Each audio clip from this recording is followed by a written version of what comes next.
Right. We alive, we alive, we alive. I took a cell phone and accidentally made myself famous. I was just talking about the things that I cared about, but with the click of a button and an incendiary viral video, I propelled myself into overnight stardom. When I say overnight, I mean I literally woke up the next morning with so many notifications on my phone, I thought I slept through a national tragedy. It was the craziest thing, guys, but when it came to my influence and my exposure, I literally took a quantum leap. So I made more videos. And the subject matter of my videos was often the most divisive subject in American life. But it was the way that I articulated race that made me somewhat of a digital lightning rod.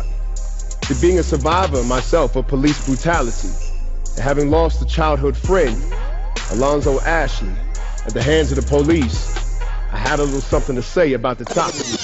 Have you heard the rumor that what we know as black people are actually indigenous to America? That our African origins are greatly overblown? Well, apparently there was evidence to support the idea that black people are actually indigenous to America and were here long before Columbus. Well, at first I thought the idea was crazy, but then I started to piece the puzzle together. So the answer to the question whether or not black people are actually indigenous to America is overwhelmingly no.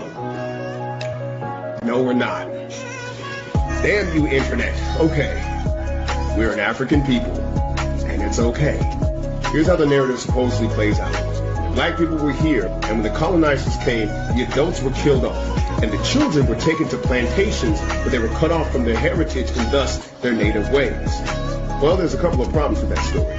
What people don't realize is that this was already tried in a little thing called Native American boarding school. This is why it pays to know someone else's history than your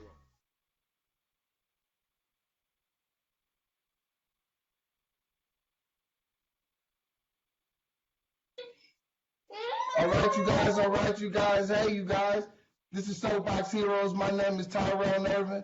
And look, you guys, today I am fortunate enough to have a wonderful, wonderful guest here with us today. We have the man, the myth, the legend. Hold on. If I start lining up all the things that this man did, you know, we just probably run out of time. So I'm going to keep it short. We're going to have a CNN contributor, poet, writer, actor, activist, man of the people, Mr. Theo E.J. Wilson. Theo went undercover as posing as a member of the alt-right. And so we're going to talk about that. We're going to talk about a few things. We're going to bring a few people in. But let me introduce you guys to Mr. Theo Wilson. Theo, how are you, sir? Yo, I'm great, brother. I like the little montage you put together. That was dope. Good stuff. Oh, yeah, you know, we got to do it. We got to do it. Hey, it was only, you did it. Good shit. So, you know, it was something that was literally put together by you. I just kind of put the pieces together. So, yeah, man, I'm really glad to have you here. And I thought it would be good to have you because I enjoy the videos that you put out. A lot of the things that you say in your message really resonate, not just with me, but a lot of people. And so I just thought it would be great. So I reached out to you one day. I said, man, let me just reach out to this brother. And you were gracious enough to reach back out to me. And, you know, ever since then, we've been building up for this moment. And so I'm very excited. And I want to thank you for coming on, Theo. Yes, sir. All right, man. Well, hey, why don't we take a second and describe to people what it is exactly was your upward movement? What was it that got you to be, you know, a name known throughout the world? Yo, brother, let me tell you something, man. I embarked on this journey not knowing what the hell would happen. I made a video back in 2015 called Are Black People Really Owe Reparations? And the first minute of this 10-minute video, I'm acting like we not. And I could weed out the people with short attention spans because they started going in on me. Then I started breaking down all the reasons why we are owed reparations. The thing went viral, and I went viral several times after that, probably like 12, 15 times after that, making content that really was Black Lives Matter focused, and I was getting trolled like hell. These white supremacists was coming on my post talking all kinds of trash, and I realized that they was talking like they lived in a different world than me. And I had a homeboy who worked at a marketing firm. He said, well, actually, they kind of do, digitally speaking. So he told me about the echo chamber effect online. And I realized that these cats had fake accounts, and I didn't know that you could do that. You know, last I checked, when you had to sign up to Facebook, you had to use your real name. So I was like, I played that game then. So I did this experiment where I created this fake profile. And when I tell you, I thought it had zero socially redeeming value. I thought it had no impact. I thought nobody would be interested. And I shut it down about a year before TED Talks reached out to me. And when I did the video, they released my video on going undercover in the alt-right the same weekend as Charlottesville. And it went viral. I had 1 million views the first day. And all in all, it's on the internet like about 30 different places. And if you tally it all up, it's about 15 million views at this point. Wow. So that had to be a surprise. And you said that wasn't even something that you meant to embark upon. What do you think that you said that resonated with so many people to make so many people view that original, that video that went viral? Let me tell you something, man. I came at it from a different approach. I'm very, very, very pro-Black, very, very Pan-African. And I came at it from an approach that said, if I was born on the other side of the racial divide, I'd probably have certain misconceptions just due to the educational system in America that is ahistorical, that don't teach the history the right way, that edits all of this stuff out. So therefore, you lose context. And so I said that I had compassion for him. I tell you, it's that one word. When I use compassion, that one word, because folks was like, hold up, you got sympathy for the alt-right? I said, I ain't say that. I said, I got compassion with how they've been misled. I don't got sympathy for where they landed. That's two different things. But it's that word that made it resonate with so many people. What's the difference between sympathy and compassion? Just so people could get an understanding of what it is you're coming from. Is somebody at the house saying, it's the same thing, Theo? Nah. Compassion is having an understanding of the human cause and effect on an emotional level that got somebody to be off course. Sympathy is where you agree with where they landed. I don't agree with where they landed, but I know how they got there. You feel me? It's just like if you was a case lawyer and you saw how somebody, after being abused for a hell of time, committed this crime. You don't agree with the crime, but you understand kind of how that took place. This is kind of in that same vein, but I am not no alt-right sympathizer. Let's get that square right now. You know what I mean? Right. Okay. What are some of the valuable lessons that you learned when you embarked upon that journey? I mean, you're in there and what did you do? Were you like trolling, or were you just getting in there and just blending in? Like, what did you do once you were in that world? You know, how did you go about that? Well, here's what happened, bro. I tried to create another profile on Facebook that didn't work out as well because it remembered my algorithm too much. My digital footprint had already been laid down. And I worked at a job, and I didn't get a chance to tell y'all this, the last interview. I worked at a job. It was a call center, and it had firewalls. The IT team had set it up where you couldn't get to all social media at all the time. Sometimes you get on Facebook, sometimes you couldn't, but you could always get on YouTube. YouTube is a portal to the dark web. A lot of people don't understand that when you hear about the dark web, YouTube is one of the actual portals to it. So I actually ended up slipping into a part of the dark web as my fake profile. And I'm telling you, bro, it was one of those instances where you start to see, you know, this was a whole different world. People weren't talking about echo chambers at that time. This was 2015 going on in 2016. Right. People weren't talking about those digital bubbles. They weren't talking about that. Everybody thought they were seeing the world as it was. And that was around the same time that the Cambridge Analytica data was being stolen. I was doing this around the same time. The data breach. Right. Exactly. So this was the same time. So with that being said, there was a lot of blind spots that we had that we've become to be aware of just over the last 4 years. And what I learned most importantly was that there was more fear beneath the hatred than there was hatred. There was a lot more, and whether the fear was real or imagined, it was fear, and that's what I saw Right. was beneath a lot of that rhetoric. Right. Wow. Okay.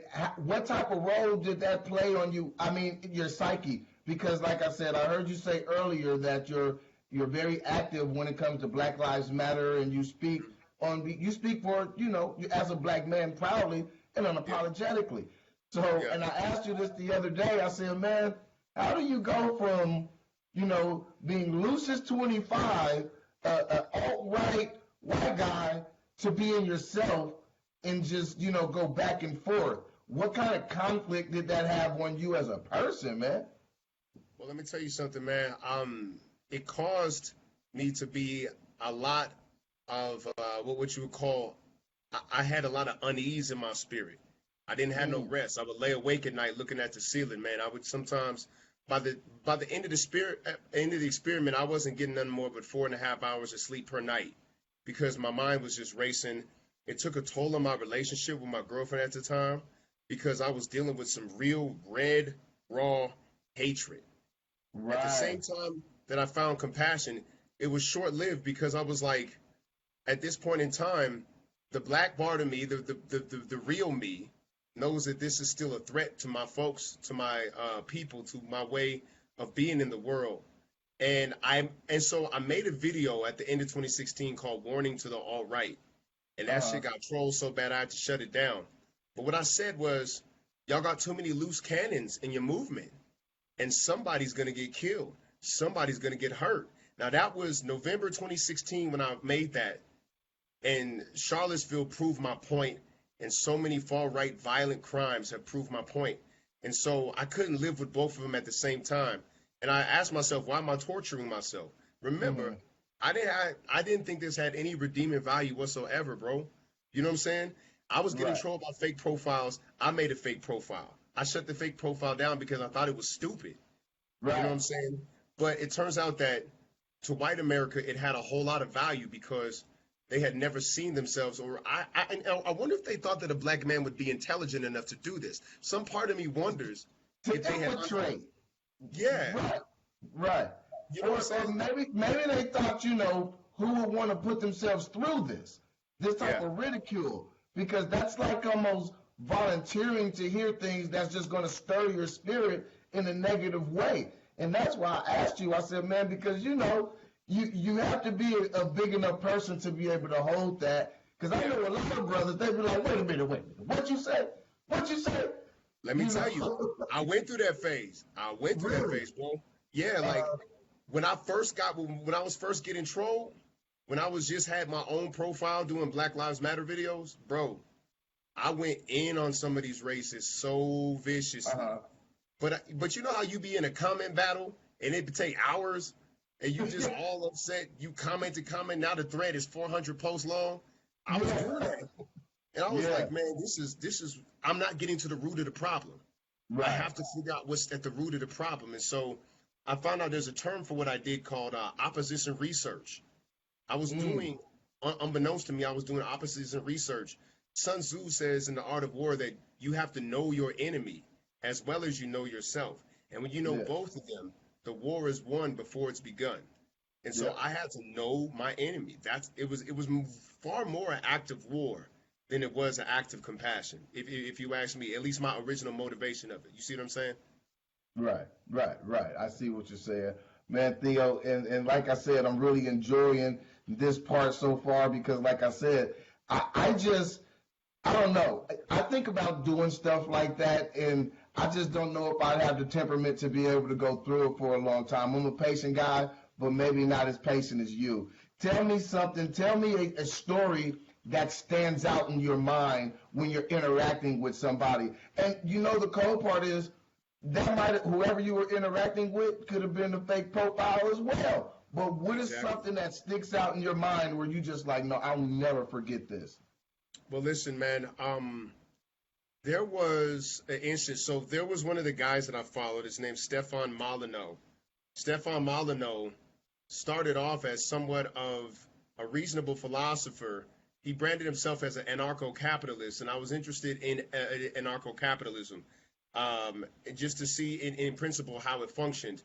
When he started turning alt-right, I remember reading some comments under his videos that seemed like they were honest. This dude's profile pic, one of my trolls, he had the profile pic of, yeah, well, yeah. I mean, should I say one of the trolls that was on Molyneux's profile? It's just funny because it happens. Yeah. No. He had a profile of a plague doctor. There's these bird masks that they used to wear during the bubonic plague of Europe, and so I remember reading him, and I remember this motherfucker being earnest. He was just wrong, but he was earnest. And I was like, ain't this some shit? This dude actually thinks he's right. And there is a plethora of data to support. So then I found the root of his data. So I remember when I found this guy through Plague Doctor and the stats he was posting, I found a website on the white supremacist dark web called The Color of Crime. And The Color of Crime was put together by a man named Jared Taylor. And Jared Taylor, I can best describe him as the Sith Lord of all white supremacy. Wow. You think Richard Spencer's a problem? You think David Duke's a problem? Mm-hmm. Jared Taylor went through the effort to compile damning data on what he saw as black criminality. Now, I've since realized that he had decontextualized some of his data to slant it against black people. But he was drawing his data from this. And then I remembered looking at all these data points. So I read Color of Crime, and I started looking at what Jared Taylor was posting on his website's called American Renaissance. And then I was like, all these motherfuckers are getting their data from him. He's the one. He's the intellectual. So it's like, yeah. So it's like on the movie Alien, when you find the Queen's lair. That's who this guy is. And I was like, holy shit. You know what I mean? Wow. And see, and the crazy part is this. I consider myself someone who, I don't know everything, but I try to keep abreast of different people and read, and I've never heard of him. And so, and that's what I'm saying. So when you do things like this, you end up finding out information that we just don't know. And so I think you have a very unique perspective in the mind of someone else, you know, and that's just amazing. And look, and speaking of that, we got a couple of more people. I'm going to bring them on. We're going to have a nice little round table here since we're talking about the minds of someone else. And so we got Robert Kelly and we got Prince Hayes. And Robert does a podcast called the Best Case Scenario Podcast. And Prince Hayes does Meme Knowledge. They actually do Meme Knowledge together. Prince, your camera's off. So whenever you want to turn your camera back on, then, you know, we right here for it. And so, hey, you guys, how are you? Robert, how are you? Hey, I'm doing terrific, man. Thanks for having me on. Oh, man, thank you for coming on. Prince, how are you? I'm phenomenal, man. What's good? What's good? What's good? And see, look, Robert, Theo and Prince, they got the sports coats on us. They looking fresh dress like $1 million, you know. But you know it's nice that my brothers in shorts. I got on underwear and flip flops under. That's hilarious. Y'all just getting me from the nipples up. From the nipples up, I'm progressing.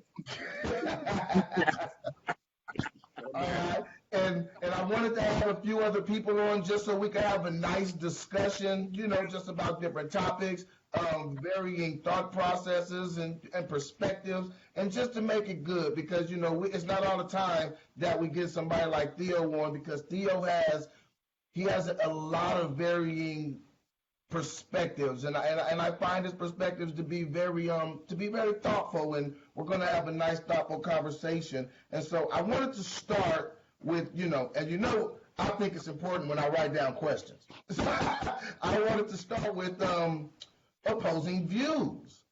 So guys, now it seems like we live in a time period to where I hear a lot of people say, well, as blacks, we don't want to be a monolith. We don't want to be considered a monolith. And Theo, I'm gonna start with you. So we don't want to be considered a monolith, but it seems like we have an issue with opposing views. So what's going on with the opposing views, and can we have opposing views anymore? You know what? I think that we're in a fact-free America, fact-free when it comes to Donald Trump. This idea of alt facts and alternative realities has taken a hold, and it hasn't just affected the white community. We live in a blogosphere, man. We got so many people with researched or have researched opinions that can figure out how to get these ideas out to a lot of people. So it's hard to find the solid ground. You know, back in the day, if it wasn't in a book, it wasn't real. The libraries were the place to go. There was no internet. And so, and to find a book, to find information in the book, books are fact checked. You have to list primary resources, bibliography, research partners, and all of that stuff. In the age of the internet, it's very difficult to find the solid ground of objective and agreed upon truth. And because of that, I think that's why opinions, motherfuckers stick to their opinions like, you know what I'm saying? Like, it's like life or death. Like, that's the hill they want to die on. And so sometimes some old school scholarship, research, library visits is absolutely necessary. Like finding the real book that had to be fact checked. That's one of the best ways. And always doubt yourself. Always doubt your own opinion. Always doubt your own rightness. Not on an emotional level, but be a skeptic even unto yourself, so that you can say, I may not know all the facts here. Let's see if somebody else may be right, even though I think it's absurd. Right. Prince, what do you think about that? Opposing views and black people as a whole not wanting to be perceived as a monolith. What do you think about that? Why are we having such a problem accepting opposing views, and your thoughts and opinions? Always, I mean, like, it's always going to come down to education or lack thereof. So I agree 100% with the fact that we need people need to have an education, right? So that needs to start somewhere. I think for me, where I would say the part of it that I didn't agree with per se was the part about how books are fact checked. Like, there's tons of misinformation in books, you know what I'm saying, in newspapers, and you know what I mean. Like there's misinformation everywhere. So for me, the education that I'm talking about is it comes from white supremacy, right? So they teach us about ourselves. They teach us about their systems, right? They don't tell us about our history.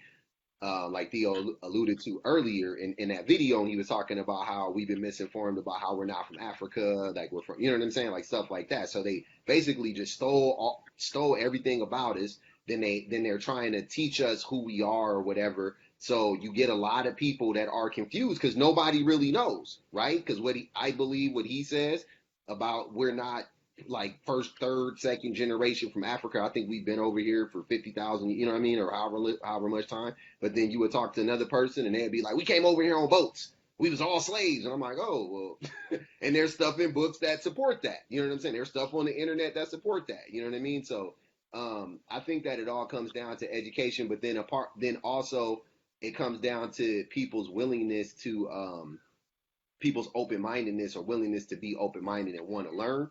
And I believe that most people don't really want to learn. I don't think this is a new thing. I don't think this is a new phenomenon. I think that throughout time, it has basically benefited people to live in a bubble. You know what I'm saying? For better or worse, right? Like it benefits white people to live in a bubble. It used to benefit black people to live in a bubble to a certain extent. But in this day and age, with the internet and with social media, a lot of people's bubbles get popped. And people don't like that. I mean, you're forcing them to come to terms with things that they have never thought of, they have never seen, they've never heard. You know what I mean? So, and that's hard for a lot of people, man. It's like losing your religion. You know what I'm saying? So yeah, but bottom line, I think we got to get educated, and I think we got to try to agree on some common ground. Like we got to find that common denominator. Okay, Robert, what do you think about opposing views and the difficulty in people being able to get along with having opposing views? I think that a lot of the times when it comes, especially to our community, when you're talking about opposing views, what you see is, if you think about it from the 1860s on, when we came out of slavery, everyone wasn't a slave, but by and large, black people were slaves, and they came out of slavery, and they moved into cities to find jobs and things, and they had a lot of shared experiences. They had a lot of the same last names. They were, in a way, it was a lot of monolithic things going on. And our community, as it began to advance into time, as we began to do more things, as we began to express ourselves in different ways, what happened is we became less of a monolith and more diverse. But people relate to certain things, and some things became considered authentically black. And people, we want, as individuals, when we don't take the time to connect with others, what we do oftentimes is we kind of create the black experience in our own image. It's almost like a God that we've created for ourselves and said, this is what's black authentically, and this is what's not. And then when there's a viewpoint that shakes that, something that changes that, we reject that a lot of times, because we've created a monolith for ourselves. But as that's no longer the truth, there were some things that were a lot more common about each individual black person that kind of connected us all together that aren't as true anymore.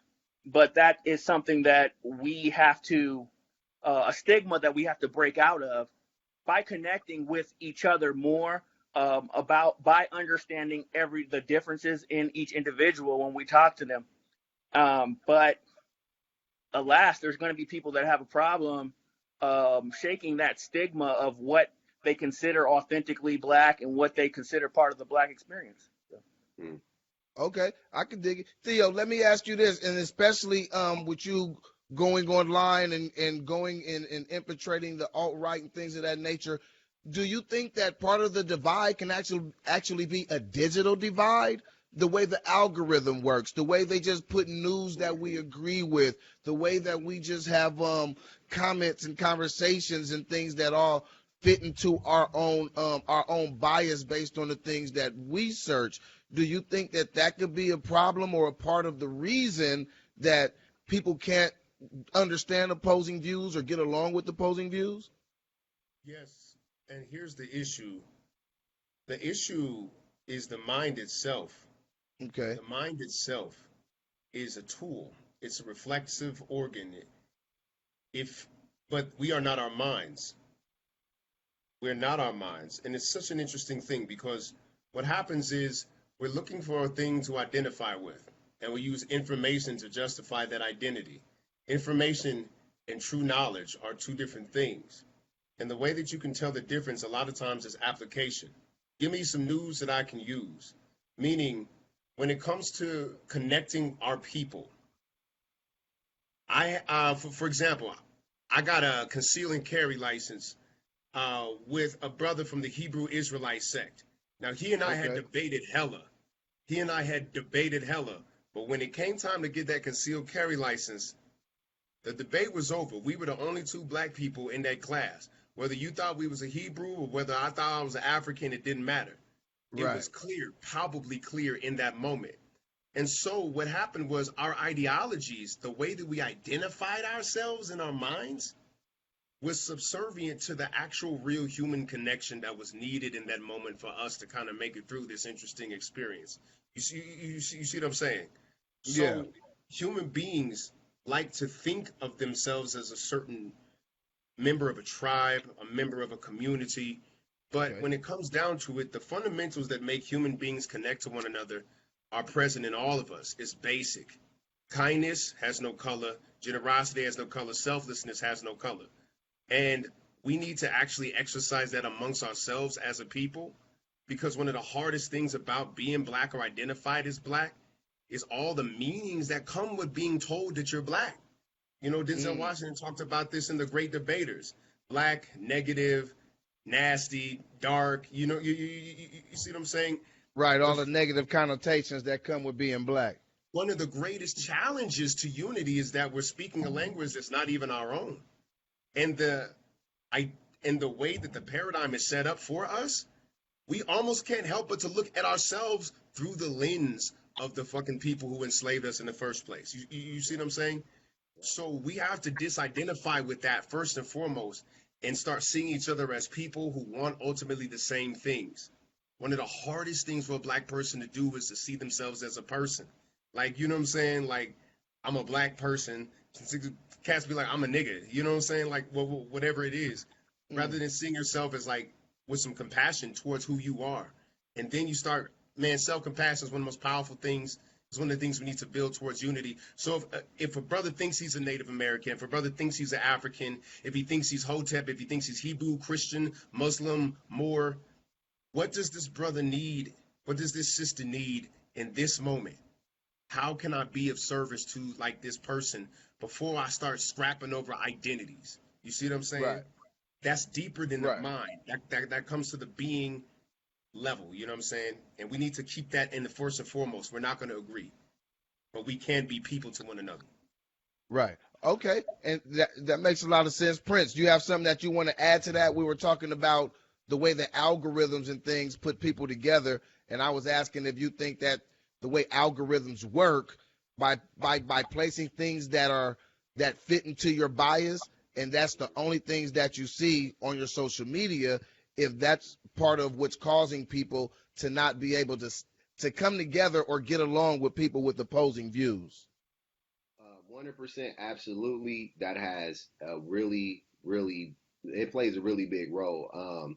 I remember when, and I'm sure everybody on here is going to remember when they switched it to where you didn't see everybody's posts, and that was like, remember like everybody was like oh, like everybody was taken back by that. Like, no, I didn't like it before. I knew what it was going to be before it happened. When they said what was going to happen, I knew what was going to happen. I was like, so they're just going to show me a gang of stuff that, like, my closest friends, so I'm only going to see like 8 people's posts a day. You know what I'm saying? So that had a lot to do with people being trapped in these echo chambers and people being like manipulated, right? And when you brought up Cambridge Analytica, what happened with Cambridge Analytica was that Cambridge Analytica, they had 5,000 points of data on every American voter, so they said, right? That's where basically where it came from. So they had 5,000 points of data on us. Bare minimum, 5,000 points of data.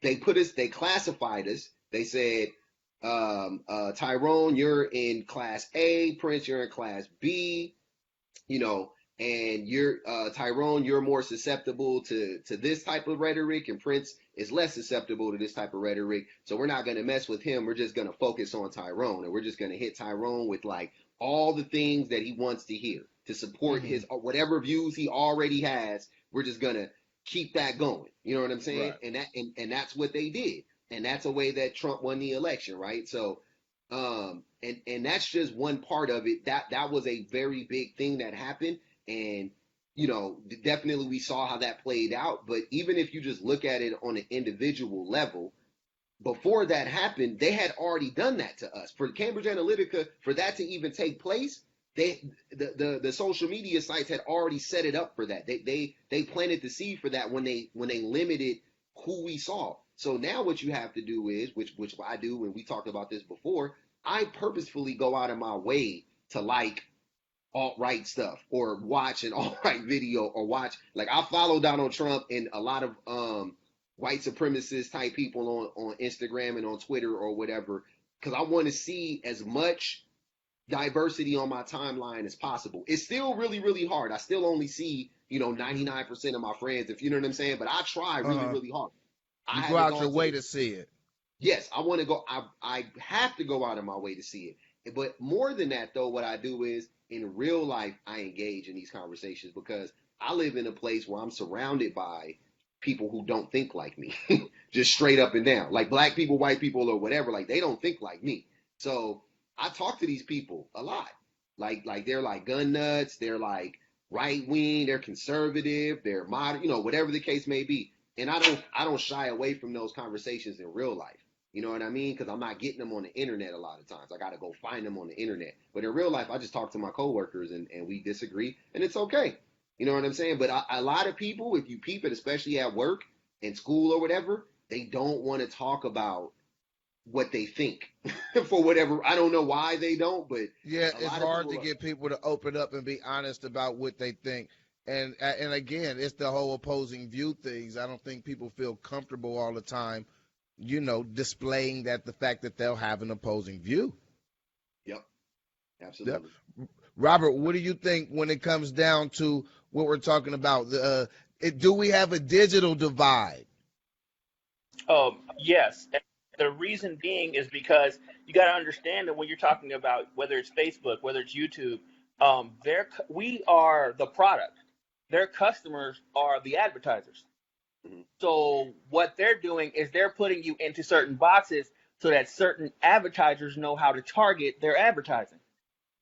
Okay. So you by what you watch, by what you choose, the little surveys that they have now on YouTube, you are putting yourself into a box. Now, these advertisers, when they're looking for certain places to place their ads and paying YouTube good money for them, they know that they're getting maximum effectiveness because they are getting directly to their target audience. That's why they make it impossible or very hard, I should say, for you to break out of that and go into a different box. Because now you're going into a market where the people that want to advertise, you're not being advertised to properly by the people that that want to reach you with their products. Okay. Right. So this causes so that's what's happening. But that digital divide is a result, where basically now, again, just like Prince said, we have to, if you want to see something from the other side of the aisle, you're going to have to deliberately do things to make sure that you're, as much as you can, that you're a part of that. But I think that when you have something like YouTube, which is humongous, I think it's too big. They control the search engine. They're owned by Google. Google controls the search engine. Google controls the monetization. Yeah. Google controls the advertisers. They control everything. And when they're doing those things, that's a monopoly. Okay? Mm-hmm. I don't think they absolutely understood the potential of things like YouTube, like Facebook, when they first made them. Mm-hmm. Okay? But as they began to understand more and more about the power that they had, by then it was too late for the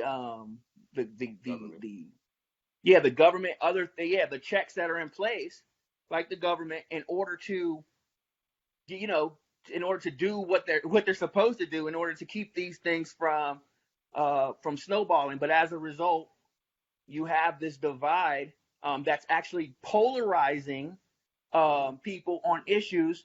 When in a lot of ways we're a lot more alike than we think. We're a lot more like those alt-right guys than we think. There's a lot of ways we're definitely different in important ways, but we're a lot alike on a lot of things. We all want like a lot of the same things out of life. We just have different viewpoints on how to get them, or where they come from, or how assets and how values are allocated. But again, it's going to take. That's why I thought it was so important, Theo, that your barber shop talks live. You know what I mean? And what that means is it breaks down a barrier that's created by electronic devices, and it gets you face to face with someone, so that you guys, those barriers don't mean anything when you're talking face to face now. Yeah. And so now you have an opportunity to rally around the things you don't like, agree to disagree on the things you don't agree on, but to get a better understanding of each other, it takes that polarization factor out of it. It takes the emotional factors, the hate and things of that nature out of it, because it sheds light and understanding between two people that would never have met in any other circumstance. Yeah. Right.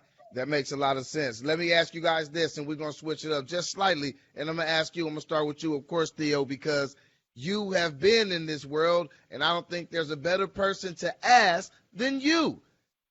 are all people who are part of the alt-right or Donald Trump supporters, are they all racist? Because that's what you hear. You hear people say things like, everybody in the alt-right is racist, or if you voted for Donald Trump, you're a racist. So since you've been there to be able to deal with these people on a surface level, would you say that they're all racist? They are passively permissive of racism, which effectively, on the passive side of the wheel, makes them in allegiance to it. And so you may not be an active racist. You may not be, you see, when white people say, I'm not a racist, what they mean is they've never joined a hate group. That's what they mean. You see what I'm saying? Okay. Like, but when you have a collection of biases that are put together and when you can overlook certain things, when you can overlook the fact that he said grab him by the pussy, when you can overlook the fact that it's easily researchable that Donald Trump lost two federal lawsuits, I believe, when he was sued for discrimination. Yeah, Housing there's discrimination. apartments. Yeah. So we have this on record. People was like, give me hardcore evidence that Donald Trump is racist. The housing discrimination stuff from the 70s is right there. Google it, motherfucker. But what's going on is passive permission of racism is deadly. Dr. King said, in the end, we will remember not the voice of our enemies, but the silence of our friends. You see what I'm saying? So if these people are in situations where they could speak out against racism and do not, they are in allegiance to that. A great thing to study is the Nuremberg trials. When all of the guys who helped Adolf Hitler, create the Third Reich and the death camps were put on trial. And a lot of these guys' excuses were, I don't really hate Jews, I just operated the trains. You see what I'm saying? Like, I don't really hate Jews, I just turned on the gas. I don't really hate Jews, I just sparked up the incinerator. A friend of mine, a friend of mine, Brandon Stepien, wrote a poem, and the line in the poem says, it is possible to be entirely bored while committing genocide, feeling less hatred for your victims than you do for morning traffic. And what that says to me is that passive permission of racism is the problem with racism and whiteness in and of itself. It makes you an accomplice. You see what I'm saying? So that's how I feel about those who are Trump supporters. You may not have actively joined a hate group, but your passive permission of racism is deadly, as we see in the manifestos of all of these motherfucking shooters coming out the woodworks. You see what I'm saying? These is real world consequences. There are funerals because of this energy. Right. And it pretty much go so far if people were more actively against this energy. So yeah. Right. It's pretty much like I didn't rob the bank. I just drove them to it, and I just drove the car away. Yeah. You can be I didn't go in to rob it. I just took them. Exactly. Not even that bad. They're even more far removed than that. They're like I let them use my house to plan it. I gave them money to buy the car. You know what I'm saying? Like, they're not like the people who vote for Trump. They're not even like driving the car, I would say, because you know what I mean? Like, I think that's even too close for them. They're like so far back, and they want to keep it like that. They want to feel like they're so far removed from it that they don't directly contribute to it. You know what I'm saying? Like Theo was saying. So they don't want to feel like they joined a hate group. But in reality, to me, you did join a hate group. Like, that is joining a hate group when you sign up, when the people you support are hateful and say this and that and do this and like what you joined a hate group. Yeah, you didn't go out and you didn't physically assault anybody. You're right. But I mean, okay, you're facilitating it with your agreeance. Yeah, I mean, like, so if okay, so we all, like, anybody that's not familiar with this, but I'm sure everybody on here is familiar. So when Tupac got arrested and went to prison, everybody, remember at the time, everybody, he went to jail for rape. He went to jail. Tupac never went to jail for rape. Tupac went to jail because he didn't protect the woman that was, not in his care, but you know what I'm saying? The woman that came to visit him that slept with him and all that was never any doubt. She let him sleep with him. They slept together consensually, right? He got arrested and charged because somebody else that was a part of his crew or whatever, and did something to her that allegedly, I'm saying that the woman didn't want and whatever. She got sexually assaulted by somebody. So if you don't protect the people who you're responsible for, then you're just as guilty of the crime as the person who commits the crime.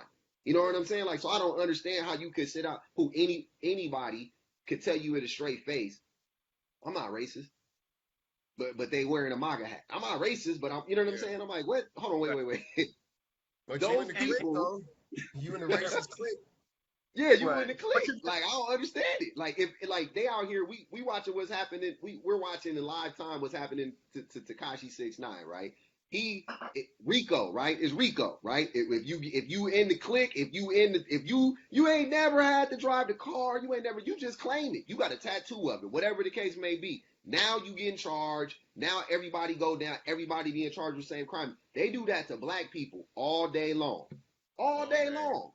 But we say that to white people. Oh, what? Huh? You're racist? What do you? I'm racist. What are you talking? Like, they get shocked, but they throwing us in jail for joining the gang. That 90% of people that join gangs don't even have a choice, to be honest with you. You know what I'm saying? Right. These people Right. are well-to-do middle-class people, a lot of them, signing up for this shit, donating money to these groups, and then when we call them out for it, it's like, what? They're clutching their pearls, like acting like we just, like, I'm like, what the, like, are you serious, man? But that's when it goes back to them. They don't.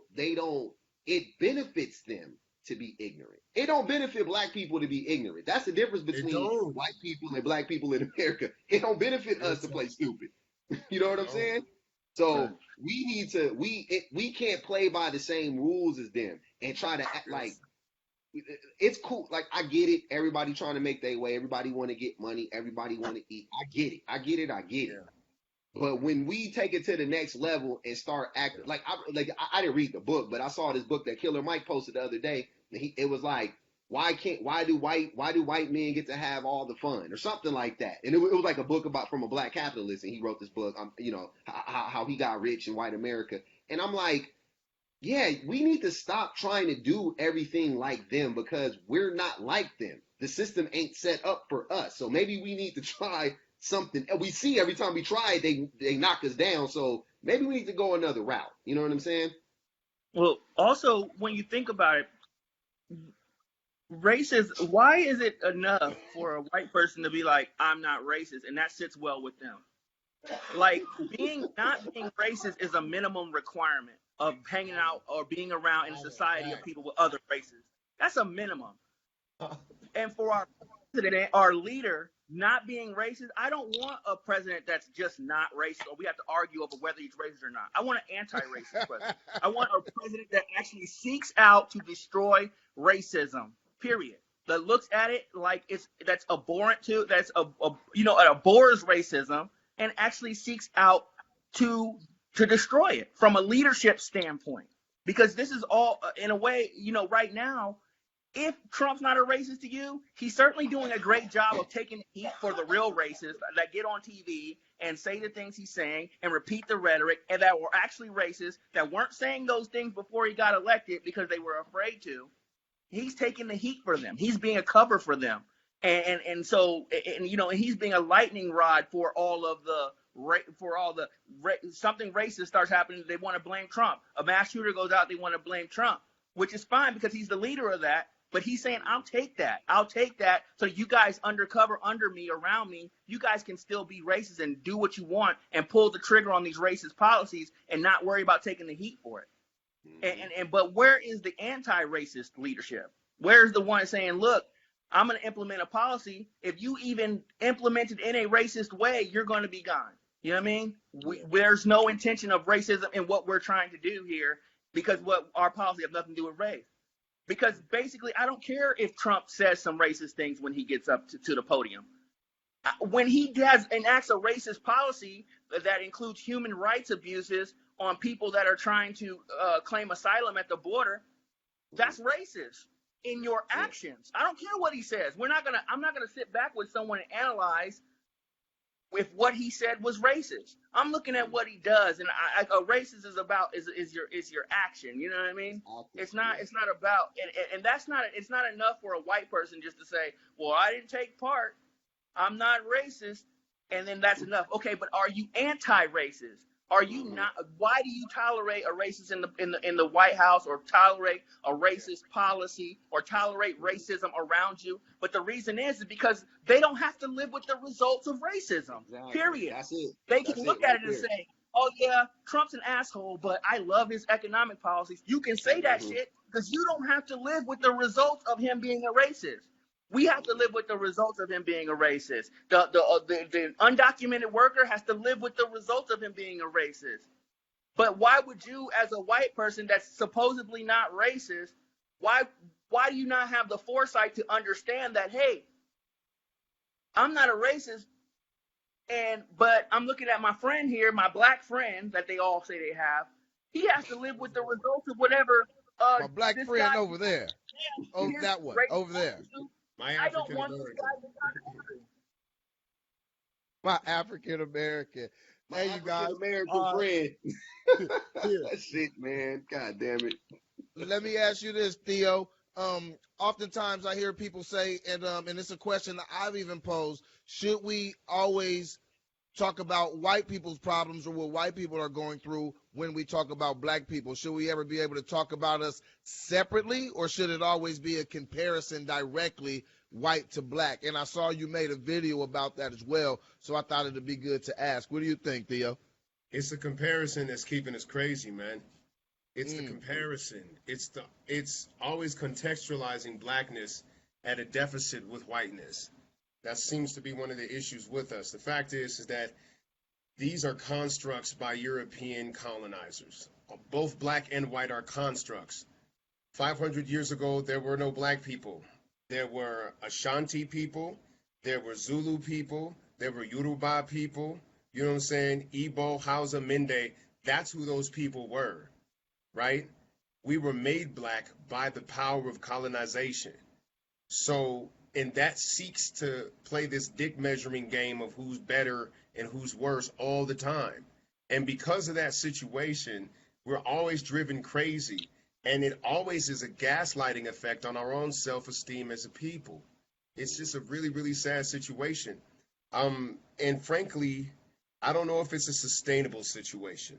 Okay. I don't know how long this can last, because we're talking about another generation of black children who they've done is this a black or white baby doll, a good or bad baby doll? And the black children thinks the black dolls are the bad ones again. Like, it's been like, you see what I'm saying?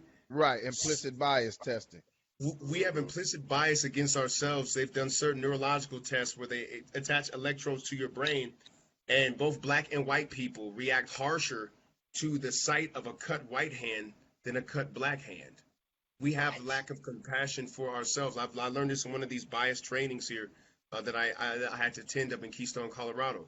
So it's one of those situations where we have to stop contextualizing ourselves against the backdrop of whiteness. And we have to be serious enough about that to take the necessary measures.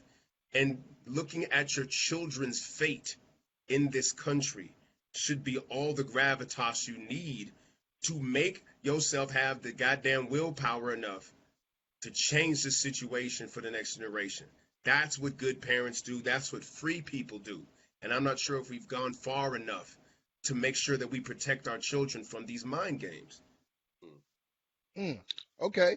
What do you think, Robert? What do you think? Should we always interject, or should we always juxtapose the black experience to the white experience every time we're talking about black issues? Well, I think that a lot of times the reason we do is because the results, when you look at the results that you want, you see those in, you see that in some white community. The results of the community that we want a lot of times are matches what they want. They live in a place that's safe. They have places to go shop for groceries everywhere. They don't have to live in any kind of fear of not just people, but the police. They have the kind of housing that they want, situations that they want, the kind of living situations and freedom that they want, and we want that. And sometimes so of course, when we're comparing our community and the goals that we have for our community, they are almost that's the model that we have. That's what we've seen. That's what we know, you know. And but what we fail to do as a community is we do need to detach ourselves from those goals, because you got to understand that part of the reason that they have the things that they have is the constructs that have been built up in America. And the construct that built up in America, namely capitalism, relies on a social caste system. And what we have to do is concentrate on destroying that social caste system, you know, like Kayenga Yamada Taylor.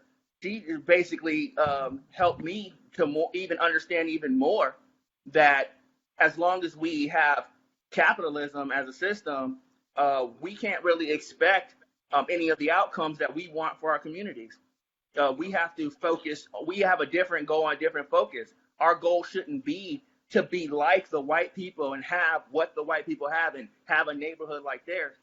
Our should be to get to a position just where we can get enough of a foothold to tear this motherfucker down. We need to destroy the system, because as long as that same system exists, then the dependencies, the contingencies of the system will always exist, namely the social caste system, of which that we will always be at the bottom of. Mm-hmm. And so instead of trying to climb the totem pole, because if we weren't at the bottom of the totem pole, I mean someone else at the bottom of the totem pole, I'm not willing with that. I'm not evil. I'm not going to do the same thing to some other group, namely immigrants. Like they try to get black people to have this anti-immigrant rhetoric. I'm not going to do the same thing to undocumented workers and immigrants that white people think they can do to us. I'm going to destroy this whole motherfucking thing and build another system that cares for people. Because compassion, having those things and having those goals, you do not sacrifice compassion in order to do that. They chose to do that. So I don't want to be like them. But as a whole, we need to spread that same kind of feeling that, hey, we don't have to be like them. We need to change the whole construct, because we're going to add something to it, not just prosperity for everyone, but also compassion for everyone, because they're not mutually exclusive. Okay, hey you guys, I have a comment that I wanted to read, and it's from Jade Divine, and Jade says, "Don't forget about reverse racism. It's real. It's more about rich against poor than it is about race. You got money, you got power, you're good." What do you guys think about that? Okay. Well, no, actually, my brother didn't get a chance to speak. No, go do your thing, man. Go do your thing. They hear me all the time on here. That's what's up. True racism is bigotry plus power. There can be bigoted black folks. Racist black folks would need an entire power structure to exact racism against white people. That does not exist. I could scream F crackers all day long. I could scream that all day long. Nobody's going to lose their job but me. You understand what I'm saying? Like, there is bigotry. There are bigoted people of every race, shade, color, hue, you name it. But the consequences of that bigotry are entirely dependent upon the apparatus of power that bigotry is employed in. So no. I mean, maybe if this was Wakanda, you could say that there's reverse racism. But the fact that T'Challa is not real, and that's not where we live. There is bigotry, certainly, but black towards white bigotry, aside from 1 or 2 world star ass whoopings, which, as Ice Cube said, will never compare to 400 years of oppressive slavery. It's not something that is actually materially a thing. The fact that, numerically speaking, black people are just more likely to be around white people because we are the minority, and we still can't affect them like that. You see what I'm saying? So it's a gaslighting thing, and I seldomly entertain it, except when a person is earnest and trying to learn. But if somebody plays at Fox News whataboutism bullshit with reverse racism with me, I tend to have a very short fuse with it. Absolutely. Okay, somebody else want to jump in on that? Yeah, I would add to that. The only thing I would add to that is that I would give an example.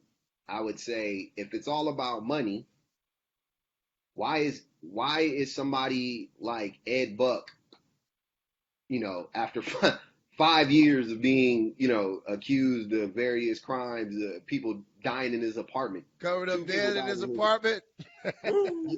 two men died in his apartment, 5 years, right? He's just now being charged. I think it was today or yesterday, right? Just now being charged. Bill Cosby in jail for 15 years or what. You know what I'm saying? Like, it ain't just about the money, because there's black people that got money.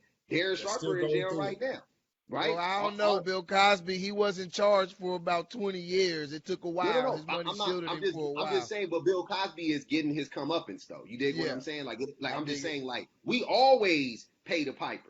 That's what I'm saying. The only you can't even say that about OJ. You can't.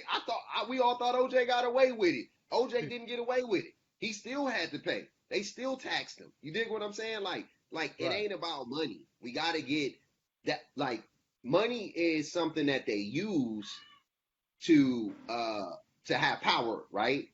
Race is a tool that they use for power. Sex is a tool that they use. You know what I'm saying? Like, these are tools. But if you're gonna tell me that, nah, it's not about this, it's about that, as soon as you do that, you lose me. Because I'm like, well, if you just tell me it's all about power, then I'll agree. That's the only thing I'll agree with. But you're not gonna tell me that money is more important than race.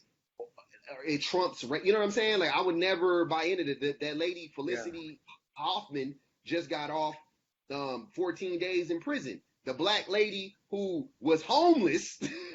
It wasn't like people try to, like, that's the thing about the story that people miss. It wasn't like she lived on the east side and then wrote in that her baby lived on the west side. So no, she was homeless. She didn't have no home. So she was like, since I ain't got no home, why am I gonna choose a bad neighborhood to send my kid to? I'm gonna send my kid to a good school. And she did it, and they put her in jail a wise for 2 choice. years, man. Come on, man. You gotta come on. You can't. Come on, man. Like, if we gonna play that game, I don't know the person that asked that question. I don't want to assume that they white, but I don't understand how, if that's a black person that asked that, I don't understand how a black person can ever say that it's not about race. Like, that is like beyond me. That's beyond me. He isn't black based on his picture, and I've seen him before and spoke to him on social media, but I do think that his question came from an earnest thirst of wanting to know. I don't think he was asking to try to stir. Yeah, in fact, the reason I asked is because it's a good time to actually give that education. You know what I mean? So now he has a direct response to his question. And so, I actually want to thank you guys for even answering that question. Robert, did you want to jump in on that? I think they got it.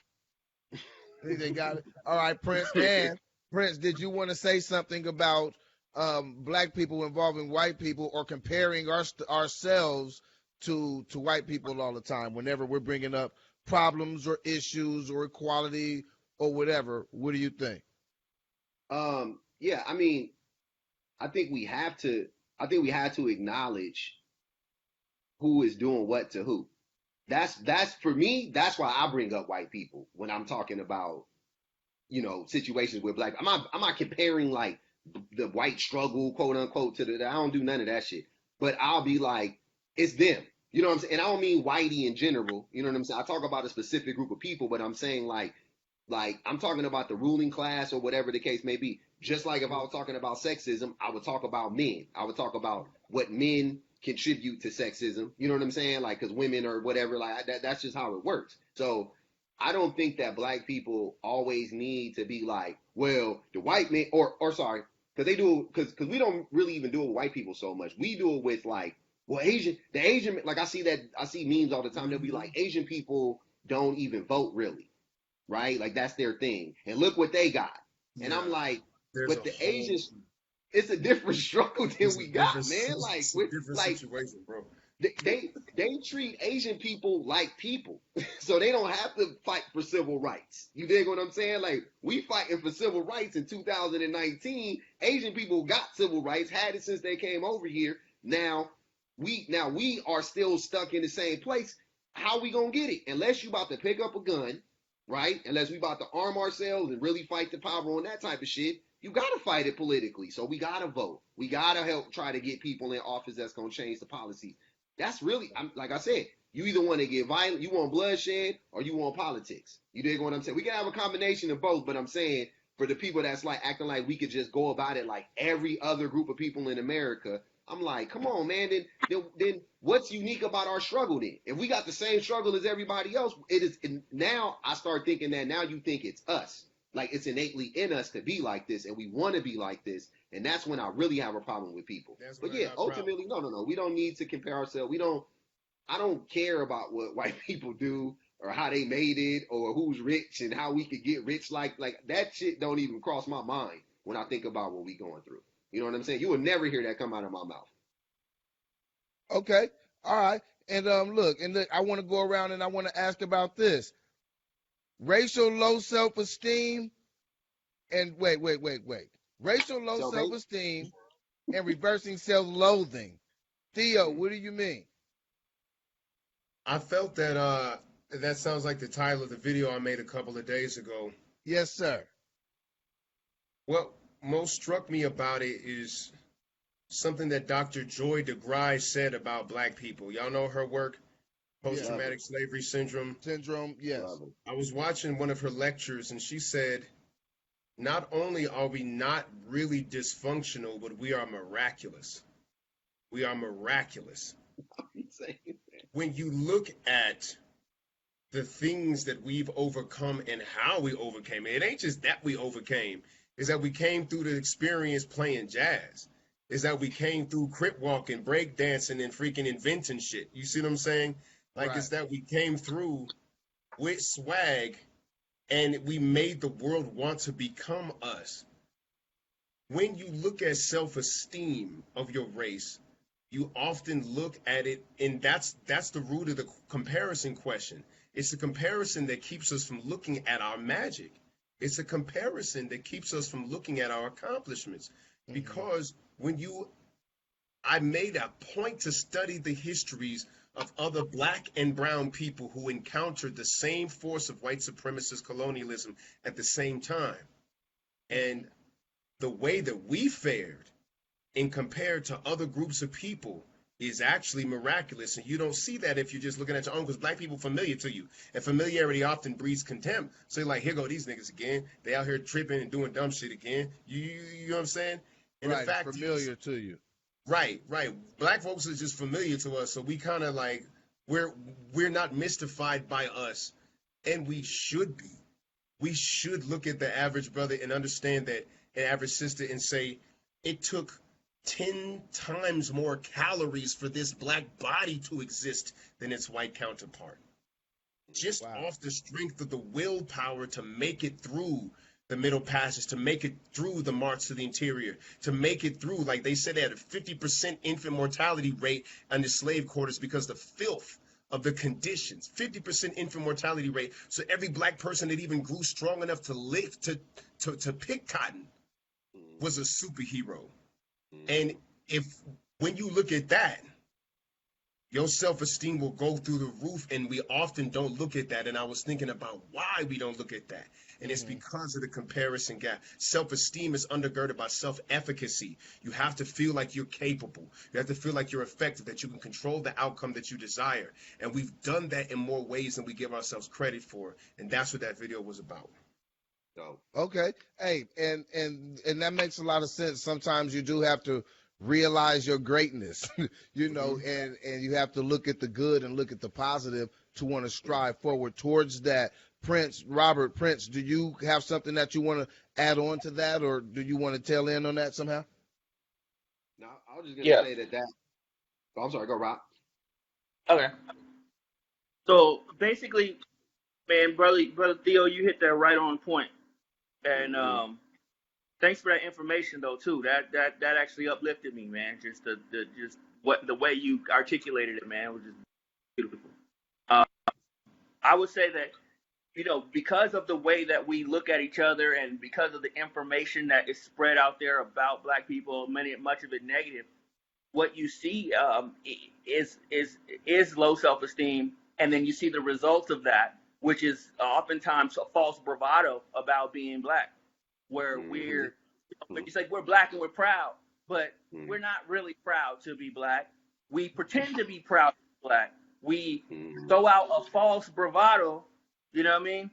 But because we don't understand the power of our heroes, we don't talk about the legend of our people around, back and forth. When we go to school, we're learning about George Washington, Thomas Jefferson, and they had to actually have people actually had to carve out a Black History Month and said, look, this is the opportunity to talk about our heroes. But it's not something that's common in our community.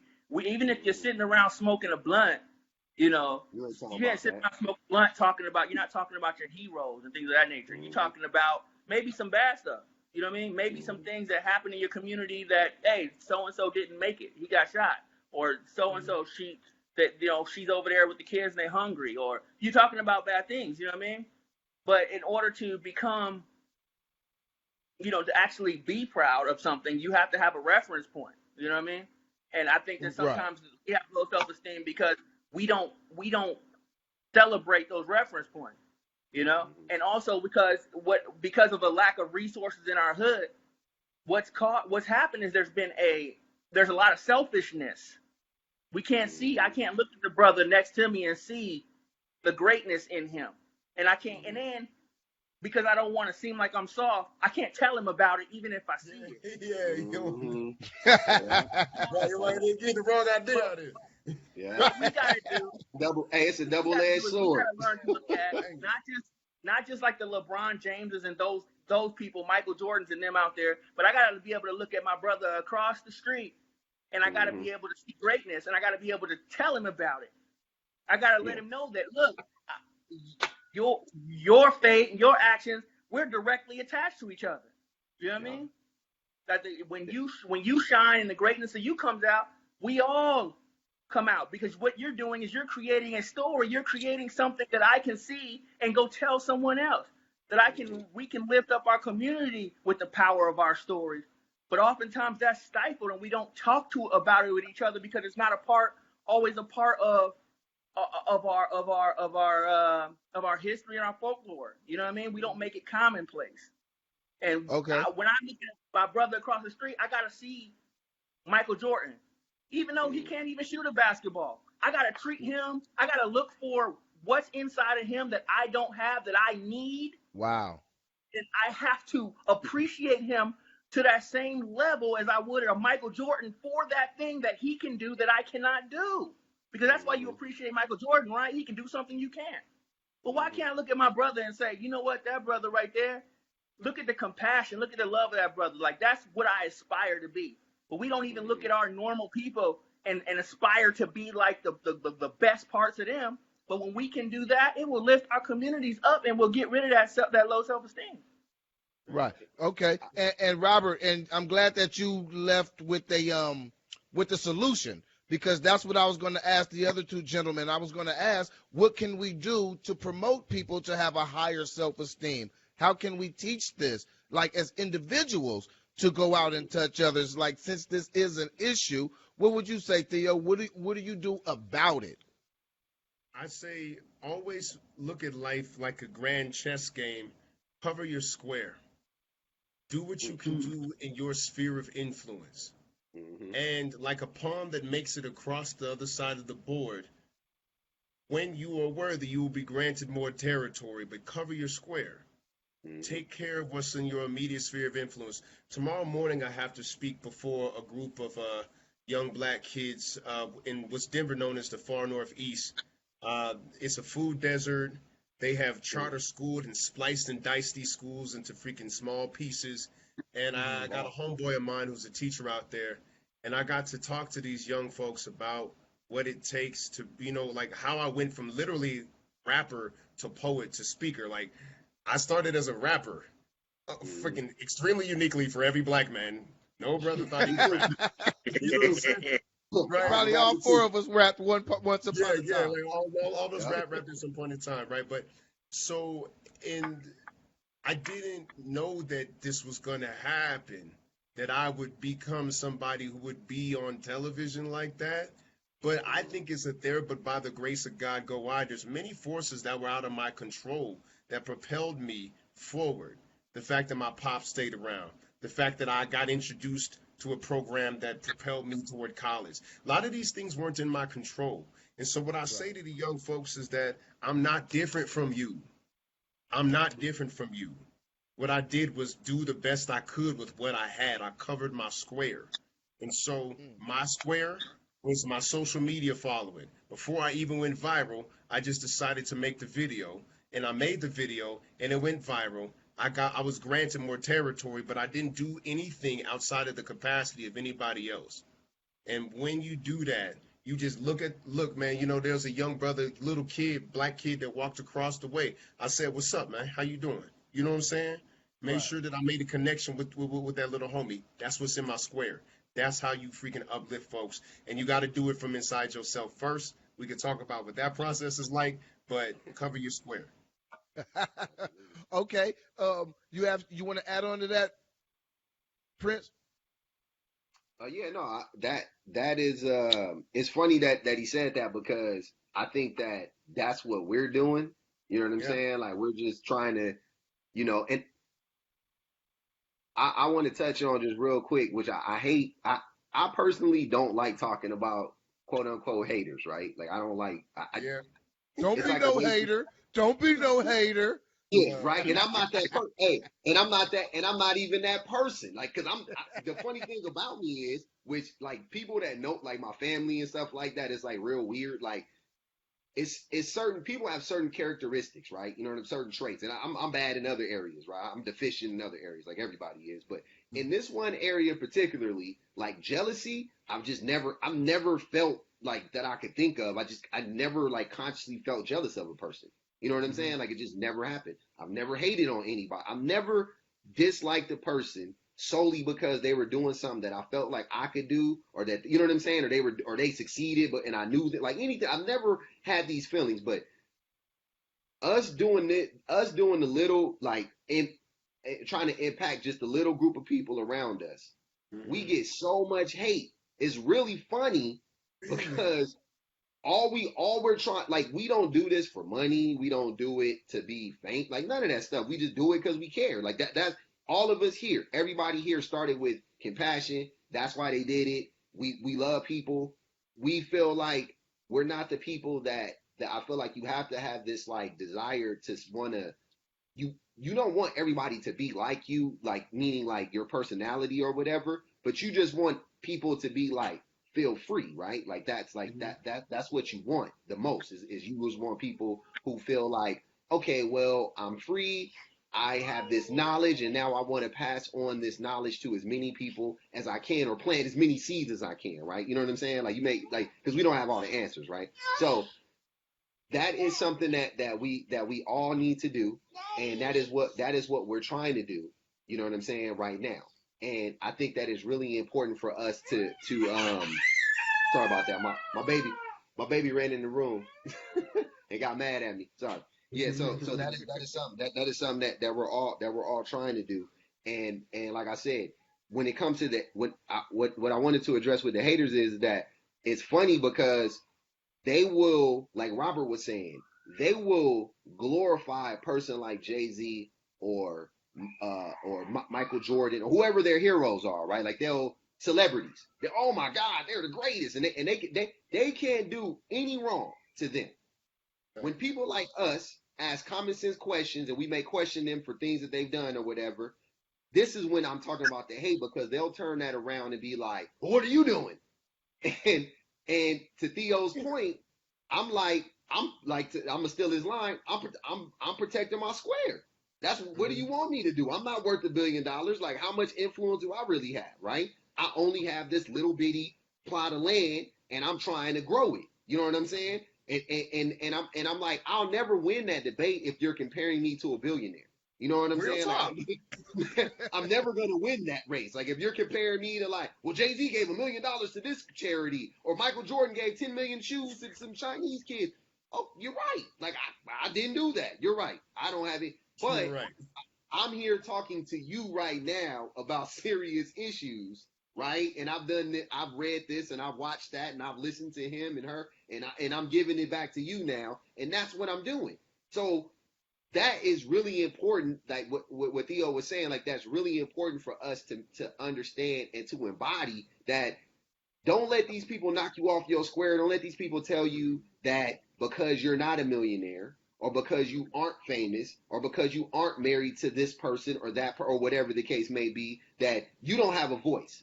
I don't want to hear shut up. Why? How do you get to question this person, that person? You know how I got to question them? Because I'm a human being just like them.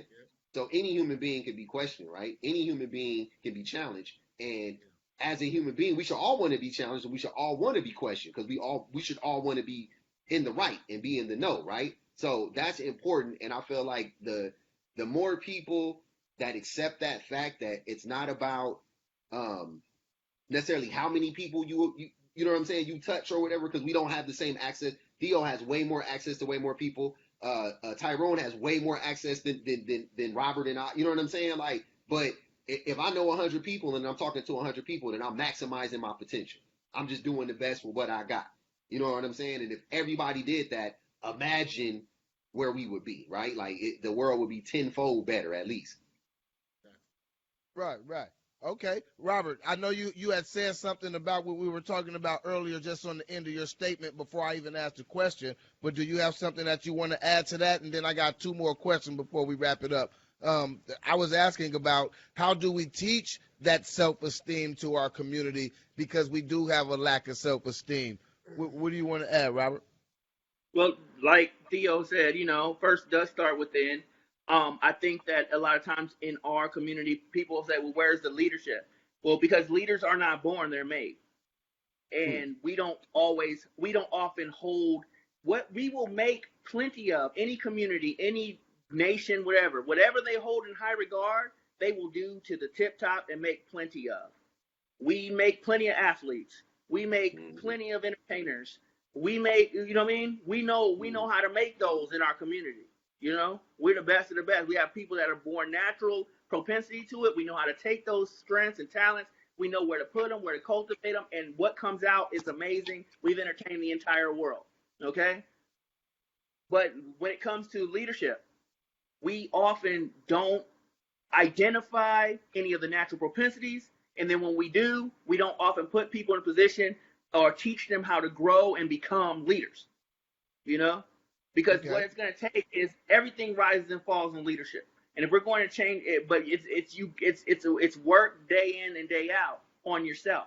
And when you work on yourself like that, then you're pouring into yourself in order to push it out into the community. It's almost like a contagious disease. Whatever you have on you, when you walk out the door, when you interact with people, you're contagious. Whatever. If it's negative, you're contagious. If it's positive, you're contagious. We have to start identifying and cultivating leadership in ourselves and in our young people so that they can go out and be contagious in our community. And when we do that, we're going to inspire a generation that's going to change not only the way that we think about ourselves in terms of self-esteem, but the outcomes are going to change the way that the world thinks about us as well. Okay. All right, and here, look, I'm gonna pivot to this real quick. It's a few things that I just got in my system that I just got to get out. And I gotta ask you guys before we get out of here. Hey, you guys, over the last couple of days, I've been getting bombarded with this question and like emails and stuff where people are saying, should we get a bunch of black leaders together or representatives from different philosophies in the black community and come up with one nationality? You guys think that's possible? What do you think about that, Theo? Getting everybody together, getting the Hebrew Israelite brothers together, the Muslim brothers together, the Moorish brothers together, the brothers that's none of that together, all the different sects of brothers, and coming up with just one name. Do you think that that's possible, or what are your thoughts about that? The question is, to what end? To what purpose? And Malcolm X, on one of his last speeches, he said, leave your religion in the closet. You're not catching hell because you're Baptist. You're catching hell because you're black. You see what I'm saying? One of the appeals of Pan-Africanism, and I know that people are, are we this or that. But one of the appeals was it brings black folks together regardless because the attack on black folks was pan-European. You see what I'm saying? So us all asserting one identity, we already kind of have been identified. You see what I'm saying? Okay. Like we already have been made into like I said, we wasn't black before. We was Yoruba, Igbo, Hausa, Mende. You see what I'm saying? So we kind of already are one thing. The question is, why do we keep thinking we're all this other shit? And I think that because there's this thing that we believe that we can somehow identify our way into freedom. You can't identify your way into freedom. Identity is part of it. Identity is good for building coalitions, but ultimately freedom is a matter of action, and then action is a matter of direction. Where are you going once you find out and agree on who the fuck you are? You see what I'm saying? And I think that leadership is defined by direction. And I think that a leader has to be able to elucidate and make it absolutely clear where we going and why you want to get there and how this will benefit you. The issue with leadership is the lack of direction. And also part of the leadership issue was the lack of followership. We can get into that at probably a later time. But we're so afraid to be followers sometimes that even when somebody's telling you the right thing, it's just terrifying because we've been traumatized by so many snake oil salesmen. You see what I'm saying? But getting together on one accord and finding one identity is part of the step. But I truly believe at a certain degree, we've already been identified. We just have to figure out which direction we want to go. And that is kind of like herding cats right now. But this is a long conversation, but I would just say, I think that what's most important is that we figure out where we're going as black people. Where we're going. What is the long-term, sustainable generational strategy for us? That's what we need to figure out before we figure out the long-term sustainable plan. Like, what is it exactly that we want to do that's sustainable, realistic, and how do we go about that? That to me is the more important question than us agreeing on who and what we are. You know what I mean? Can I ask Theo a question real quick? What do you think about like more like maybe just focusing on like a first step than like an overall, you know what I'm saying? Like giving people like a little bit at a time as opposed to giving them like this grand vision. Do you think it would be easier for people to like palate that? Yeah, it will be. The question is a step in which direction, and I feel like it's pressing on me to tell what I told my homies last night when it comes to it seems as if, and I'm open to the question in this, there's only really two paths that lay in front of black Americans today. And that is the outcomes of either reparation or separation. Yeah. It seems to be that that's the only thing. Integration was, as Claude Anderson put it, reparations light. It was reparation with half the calories. Affirmative action was reparations light. You see what I'm saying? Every movement that black people have had, the subtext has always been Black Lives Matter. You see what I'm saying? Like, Black Lives Matter in terms of we're willing to take up arms. You see what I'm saying? Black Lives Matter in terms of, like, I'm willing to fight for my emancipation. All movements have had the subtext Black Lives Matter. The people who are saying that Black lives don't matter are dangerous. That's the issue. And sometimes I wonder... It's like being complicit again. Yes. And here's a question that I had to ask myself. Is some of the reasons why black people are catching hell in America kind of a divine judgment for us not reading the writing on the wall? When somebody shows you who they are, believe them the first time. The first slave ship was an act of war. Had the Moors sent a slave ship to Britain, it would have been an act of war. We've been knowing who this person is. We've been knowing who what this person is capable of. And so therefore we have to ask ourselves to raise children in a firing range, to raise children. For example, who really got deceived in integration? Like, was it us? Like, did we deceive ourselves into thinking that this situation could somehow be different? I had to ask myself when I went undercover, why are you surprised? Why are you surprised that this thing resurged like this once more? And so there are only two outcomes to this. Either a full measure of reparations or a plan to figure out how to separate, because the person who stabbed you cannot also be your surgeon. You can't ask for healing from those who hurt you, especially with our children's lives on the line the way that they are. We haven't planned generationally. So these are the two things that are right before us. So when you ask me about a first step, the question is in what direction? And from how I can see it, and I could be wrong, I'm open to having this challenge. There's only two possible outcomes to fight for: reparation or separation. That's how I see it. I was gonna say that to answer your question a little bit, I think that what happened when segregation took place, I'm sorry, when desegregation took place, the civil rights, bill was enacted. I think that is proof to me that incrementalism doesn't work with issues like this. And I think that they thought at the time, because none of us are old enough, because we don't know what what that generation was thinking. Our parents know, right? I've talked to my mom about this to like the fullest extent. I've talked to my grandmama, you know what I'm saying? Like, so I think that they thought that this was the first step or the step or a step in the, you know what I'm saying? Like in the, whatever. And it was just another step, right? So it was like the Emancipation Proclamation. Then it was, now they free. And now it's like, okay, cool. Now 60 years later, we still got to do this now. So let's do this now. And then the next step was civil rights. So they thought that that was going to be the next step. But what it did was it ultimately ended up crippling us to a certain degree, because now we use it as a crutch, right? Now we got the integration, and now we don't have to own our own stores. Now we don't have to own our own buses. Now we don't have to care about our building up our schools, because we'll take the kids like me, right? My mama took me and sent me across town to the whitest school in the damn city when I was in the third grade. You dig what I'm saying? Like, 'cause she was like, my baby is smart. He's too smart for this school that is within walking distance of our home. He needs to go to a better school. So she sent me to a quote unquote better school across town, where I was the only black boy in my class for 3 years. I never saw another black boy in my class until I was in the 5th grade. And this dude named Gino showed up, and he was Spanish. You know what I'm saying? He was black, but he was from Latin America, right? He wasn't even like, he was Afro-Latino. he was Afro-Latino. He didn't even have the same. He listened to rap. I put it like that. He was listening to, like, straight. I'm not making fun of. He was listening to salsa music and stuff, straight up and down, no jokes. So Right.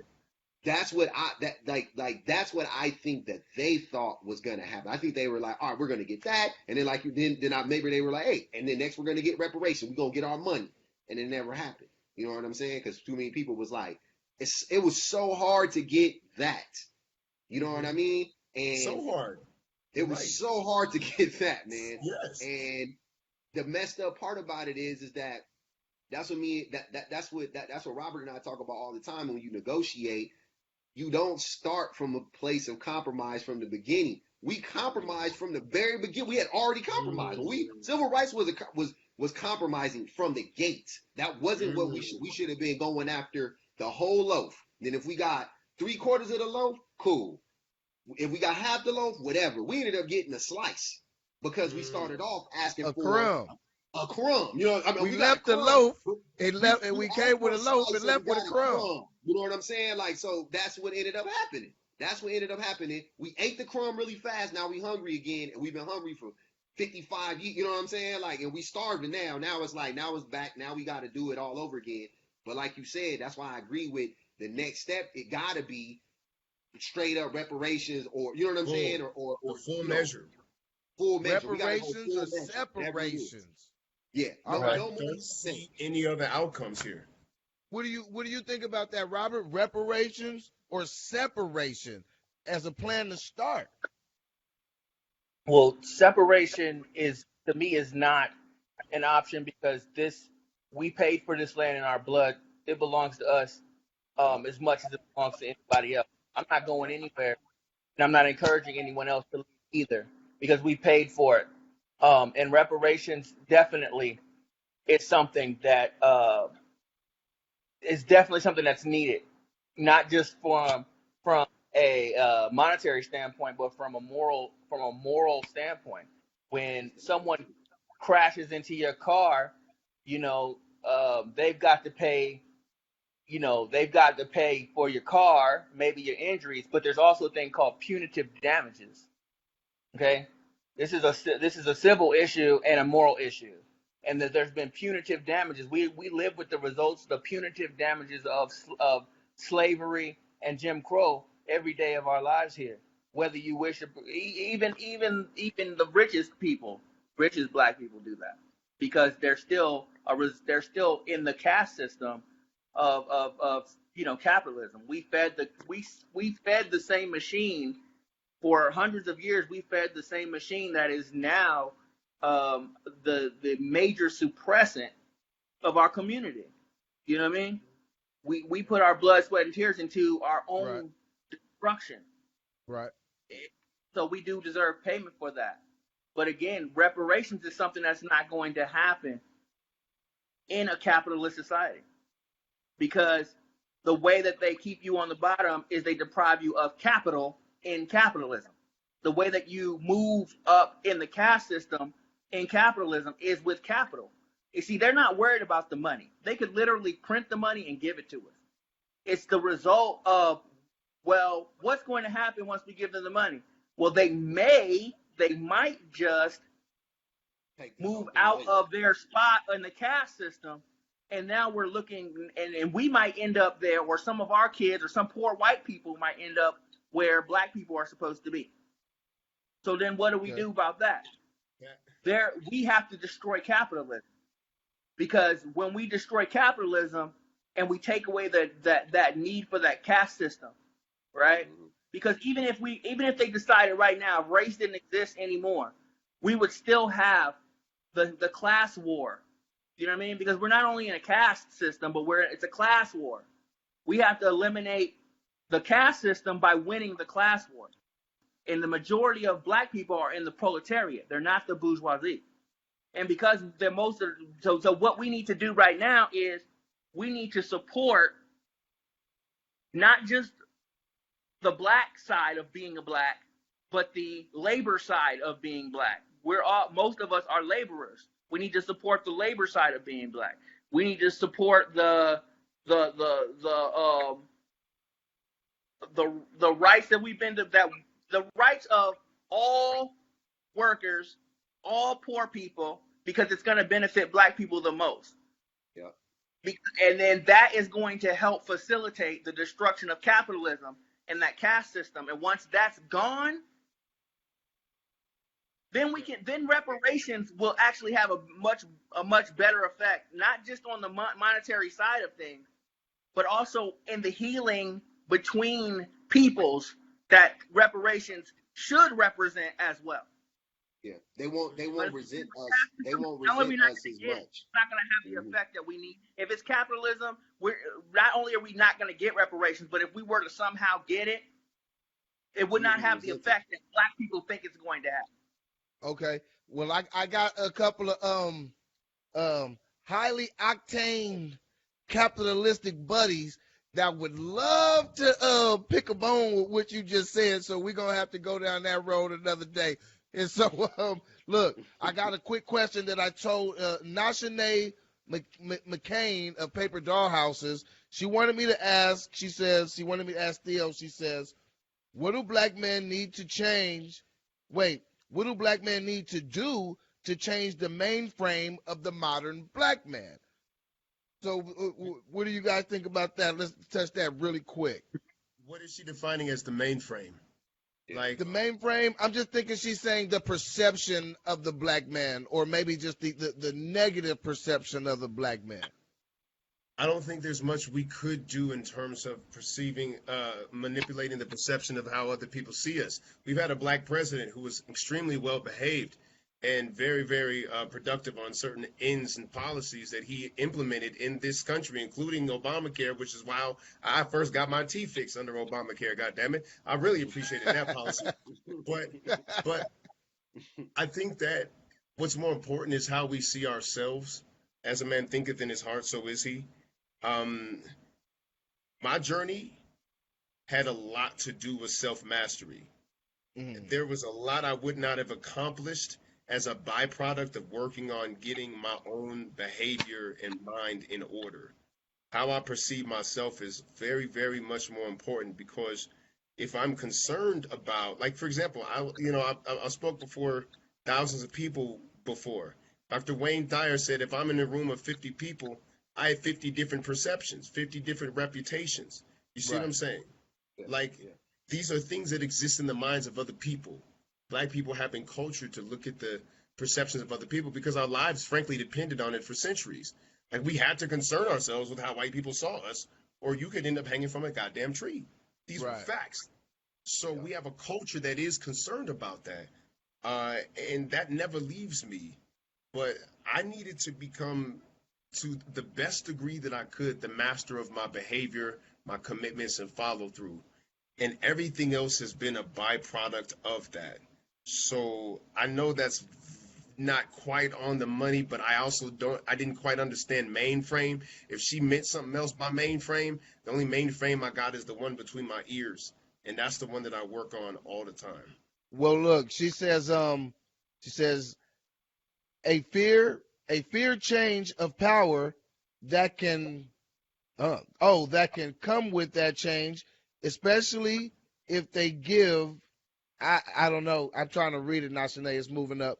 Says a fear of change and power that can come with the change, especially if they given the what they want. It's almost like we're hostages still. All Uh, right. You talking about women?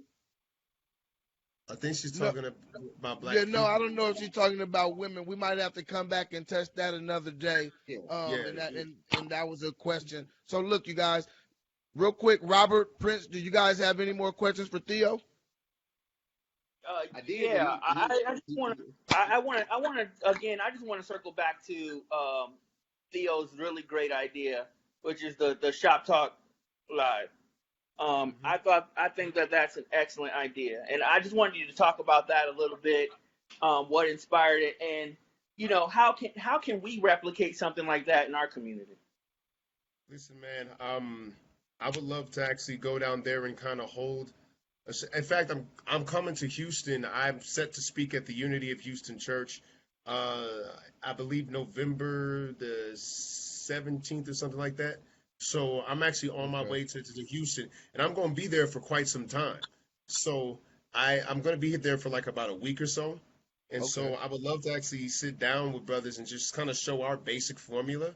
You know what I mean? And it would be great if we had like a Houston chapter. I love Houston. I love Houston. Every time I Yeah. come down there, I'm blown away by the beauty and the blackness of that city. It's amazing. So us having a chapter out there would be wonderful. You go to shoptalklive.org. But what he asked about the history. Brothers just needed a place to talk, man. And so we had a group called Core, and Core decided that Shop Talk Live at the time was Barbershop Talk was going to be our community outreach. Just organizing was already cracking in barbershops. Brothers already talking. So we just talked to the barber owners, and we decided to create forums. And I was the main facilitator, and I had to research both sides of the issue and understand my own triggers so that nobody who came in, because you don't know who's gonna walk in, Right. nobody could actually like knock me off my square. I had to be able to be centered enough to have these debates, but I knew where I was trying to lead it and was always towards unity, always towards making sure that by the time the barbershop was done, you were shaking hands and exchanging business cards with a brother or sister that you had not met before. And we've built some interestingly powerful coalitions here in Denver where you wouldn't think that black folks had that kind of leverage. We've been able to do some amazing stuff where we're just the minority. You see what I'm Wow. saying? Like black people are 12% of Denver's population, 4% of the state's population overall here in Colorado. But we've been able to influence several elections, and we've got some powerful brothers and sisters working in the streets simply by connecting via barbershops. Like we've birthed like 4 organizations from just these barbershop talks, man. It's crazy, you know. Wow. Awesome. Wow, All that's right. awesome. Go ahead, Prince. You had something that you wanted to ask? No, I was gonna say I was gonna ask him something earlier. I wrote it down, but he like answered it and we were just like talking, so it was pretty funny. But but yeah, no. I just wanted to kind of just thank you for for coming on, but also just for like all the stuff that you were saying. It was refreshing to hear like somebody basically say a lot of this, like 90% of the stuff that all of us, like me, Robert, and Tyrone, like we say that stuff all the time to people, but it's one of those things, like I feel like people know us, so they don't listen to us. Maybe they'll listen to you. And you said it better in a lot of, a lot of ways. So I'm hoping that, like maybe some, people will listen to you, but that was greatly appreciated. Well, I want to pay y'all guys a great deal of respect. There's a lot of intellectual horsepower on this four-way podcast, man. There's a lot of intellectual horsepower. I'm telling you, like I've been in the rooms with people who've invented supersonic jets and had conversations with them. It's literally just a matter of application, but you guys have the wheels, man. You guys really do, and I just want to pay you that compliment. I'm here with peers. You know what I'm saying? Like I've done different shit, but there's nothing that I've done that's really out of the realm of what anybody on here could do. So I just want to pay the compliment to the freaking gray matter that I've been, conversing with over these last couple hours. You guys are very smart brothers, for real. Thank you, much appreciated. All right, look, and this is going to be my last question, and just, for time's sake, you guys can just jump in. Man, what the hell is going on between the Pan-Africanists and the ADOS? Can we just get along? Hey man, wait. Can I really? I need to say something about this. Come I on, just can we listened to just a get whole along? fucking debate about this shit 2 days ago. I'll be wanting to tag y'all on some of this stuff that I'll be on, but so first I want to ask y'all before we go down this, because I need to know this. So it's, from what I understand, it's not the movement. The thing that I got from it was ADOS and well, I think it's FBA, right? Is it FBA was another acronym that people were using? FBA, like whatever. So ADOS is an old term. I thought it was new because I never heard of it before. I'll be honest with you, but apparently that's an old acronym, right? Like that's an old thing. The movement, quote unquote, is something different. You know what I'm saying? Like they're using that acronym and they're trying to, use it because it's familiar to a lot of people, right? And it makes a lot of sense because that's what we are literally, right? We're African descendants of slaves, right? A lot of us, right? So yeah, but I didn't understand. I didn't understand. Is it the beef between the ADOS movement people and Pan-Africans, or is it a beef between just ADOS, like just us or Pan-African? You know what I'm saying? Like I don't even know where the beef comes from. It's weird. Yeah, it's really weird. It's actually unnecessary.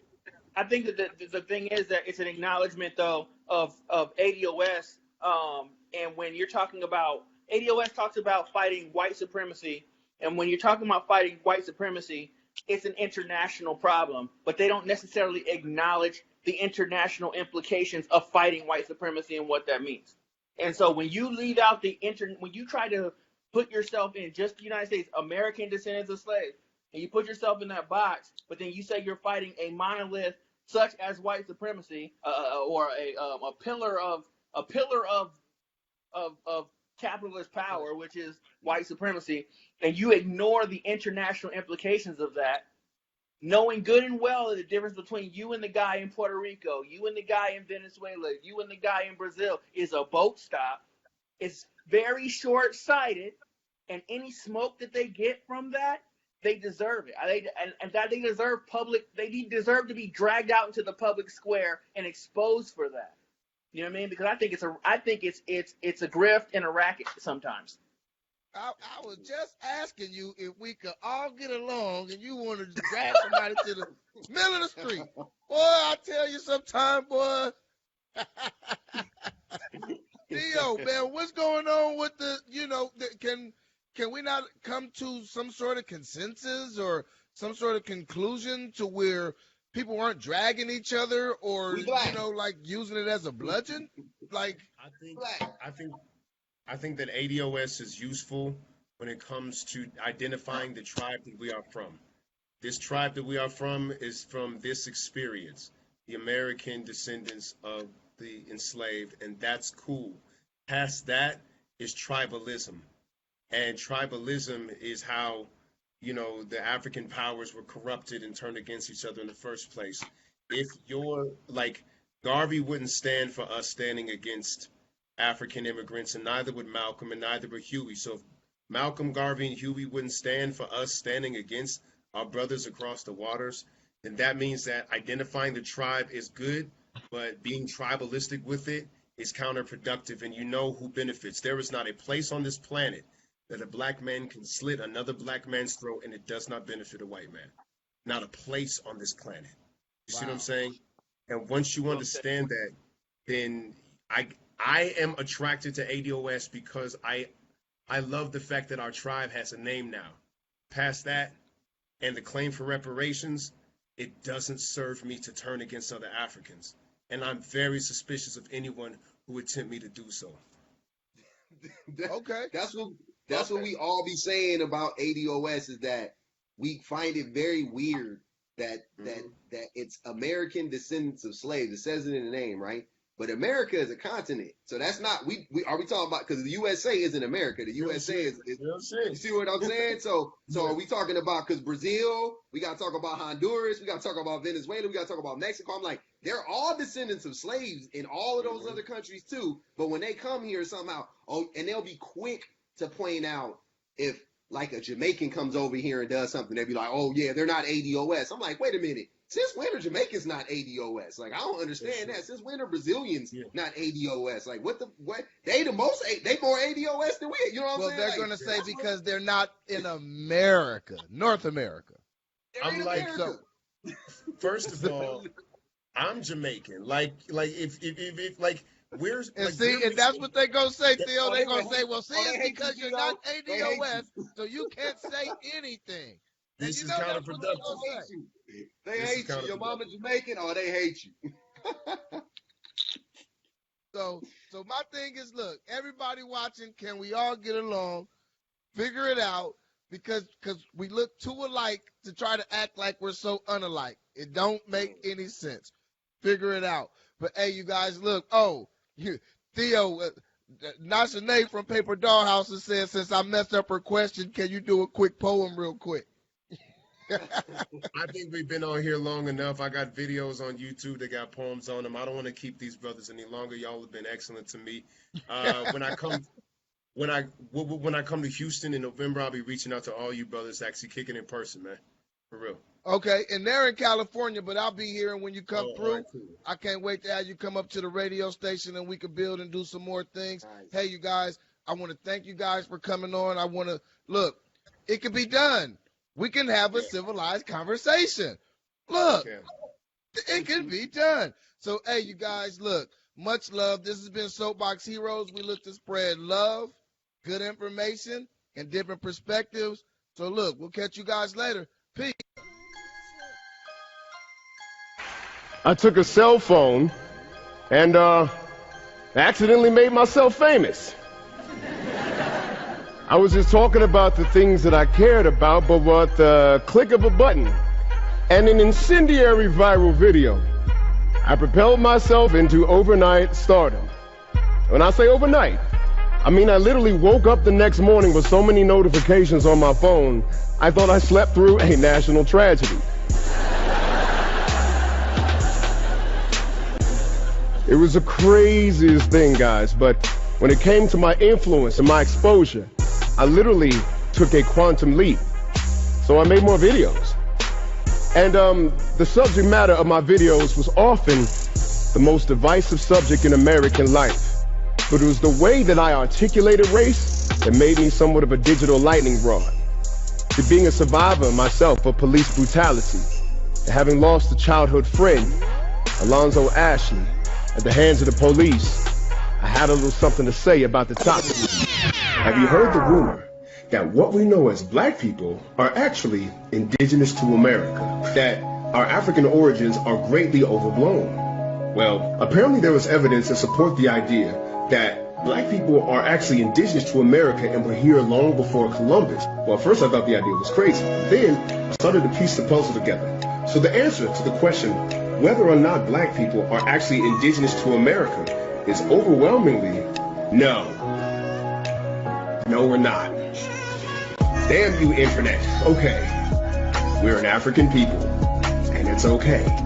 Here's how the narrative supposedly plays out. Black people were here, and when the colonizers came, the adults were killed off, and the children were taken to plantations where they were cut off from their heritage and thus their native ways. Well, there's a couple of problems with that story. What people don't realize is that this was already tried in a little thing called Native American boarding school. This is why it pays to know someone else's history.